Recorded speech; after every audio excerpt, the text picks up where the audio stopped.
Hello everyone, আসসালামু আলাইকুম। আশা করি সবাই ভালো আছেন। তো আলহামদুলিল্লাহ আমরাও সবাই ভালো আছি। চলে এলাম নতুন আরেকটি ব্লগ নিয়ে। আশা করি আজকের ব্লগটা আপনাদের ভালো লাগবে। আর যদি ভালো লাগে প্লিজ একটা লাইক দিয়ে দিবেন। আর যারা আজকে নতুন আমার চ্যানেলে ভিজিট করছেন, এখনও সাবস্ক্রাইব করেননি, সাবস্ক্রাইব করে পাশেই থেকে যাবেন।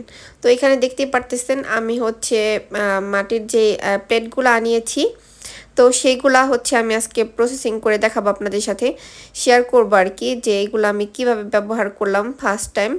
তো যেহেতু আর কি এই মাটির প্লেটগুলা আমি আনিয়েছি অনেক দূর থেকে আসছে, কিন্তু এগুলো তো বাংলাদেশের, তো বাংলাদেশ থেকে যেহেতু সরাসরি এটা মানে বিদেশে আনানো হয়।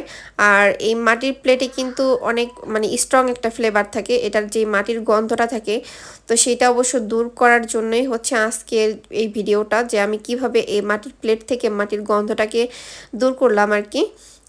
তো সেটাই আজকে শেয়ার করব আপনাদের সাথে। তো এখানে হচ্ছে আমি মাটির প্লেটগুলোকে ভালোভাবে পানি দিয়ে একদম চুবিয়ে রেখেছি, যেটাকে বলে একদম সুন্দরভাবে পানির নিচে ডুবিয়ে রেখেছি। তো এটাকে আর কি এই মাটির প্লেট আর গ্লাস, তো গ্লাসের ডিজাইনটা খুবই সুন্দর, দেখতেই পারতেছেন গ্লাসের ডিজাইনটা আমার অনেক বেশি ভালো লাগছে। আর প্লেটগুলোর ডিজাইন হচ্ছে আলাদা দুইটা প্লেটের, আর মাটির যে গ্লাস আর হচ্ছে বড় যে প্লেটটা আছে, তো সেটার ডিজাইনটা আর কি সেম ডিজাইন, কিন্তু এই ডিজাইনটাই আমার কাছে বেশি ভালো লাগছে। তো যেহেতু আমি মাটির প্লেটগুলা ব্যবহার করব খাওয়ার জন্য, তো দুইটা প্লেট হচ্ছে আমি খাওয়ার জন্য ব্যবহার করব, আর এই বড় প্লেটটা হচ্ছে এটার মধ্যে করে পান্তা ভাত, তারপরে হচ্ছে আপনার দই, তো এগুলো হচ্ছে পাতা যাবে, আর সেটা খেতে খুবই ভালো লাগবে। যেহেতু মাটির পাতিলে যে কোনো জিনিস হচ্ছে অনেক বেশি মজা হয় আর অনেক বেশি টেস্ট থাকে, তো সেই জন্য আর কি আজকে ভাবলাম যে আপনাদের সাথে এটা শেয়ার করি যে কীভাবে প্রথমবার ব্যবহার করবেন। তো এখানে হচ্ছে আমি অনেকক্ষণই ভিজিয়ে রেখেছিলাম, প্রায় 4-5 ঘন্টা এই মাটির প্লেটগুলোকে আমি পানির মধ্যে ভিজিয়ে রেখে দেন হচ্ছে আমি এখন পরিষ্কার করে নিব। তো এখানে আমি একটু লিকুইড দিয়ে হচ্ছে এই মাটির প্লেটগুলোকে ধুয়ে নিব। তো এখানে আমি অল্প একটু লিকুইড দিব, দেওয়ার পর হচ্ছে ভালোভাবে সব প্লেট আর গ্লাসগুলোকে ধুয়ে নিব।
এই তো আমার মাটির প্লেটগুলো ধোয়া শেষ। তো এখন হচ্ছে এগুলাকে আমি টিস্যু দিয়ে ভালোভাবে মুছে নিব।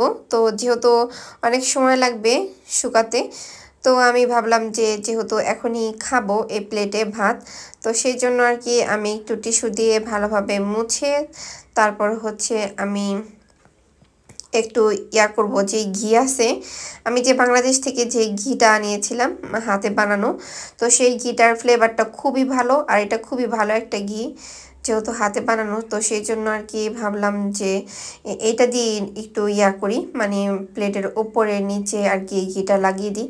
এতে করে হবে কি যে মাটির যে ফ্লেভারটা থাকে তো ওইটা আর কি চলে যাবে।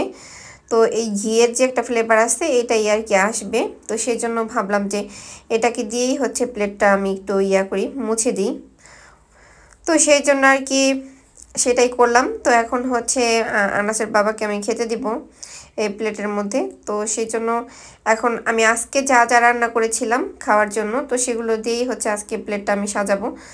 তো ভাবলাম আপনাদের সাথেও একটু শেয়ার করি, যেহেতু এই পর্যন্ত ভিডিওটা শেয়ার করেছি, তো আমাদের যে আজকের কী কী রান্না করেছিলাম তো সেটাও একটু শেয়ার করি। তো এখন হচ্ছে আমি ভাতটাকে বেড়ে নিতেছিলাম, আর আমার কাছে এত ভালো লাগতেছে যে আসলে এটা মানে আমাদের এইখানে আসলে এটা ভাবা যায় না, কারণ মাটির জিনিসপত্র খুব মানে আর কি কম, যদি মানে যেহেতু আমরা বাংলাদেশে যাই না অনেক বছরই হয়েছে, তো সেই জন্য আর কি এটা আসলে মনে করি আলহামদুলিল্লাহ মানে ভাগ্যের ব্যাপার আর কি, যে এটা পেয়েছি বা অন্য কোনো দেশ থেকে মানে আনিয়েছি। তো সেই জন্য আমি অবশ্য অনেক খুশি।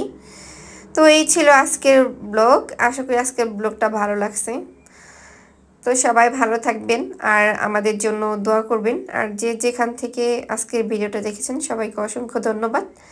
আল্লাহ হাফেজ, আসসালামু আলাইকুম।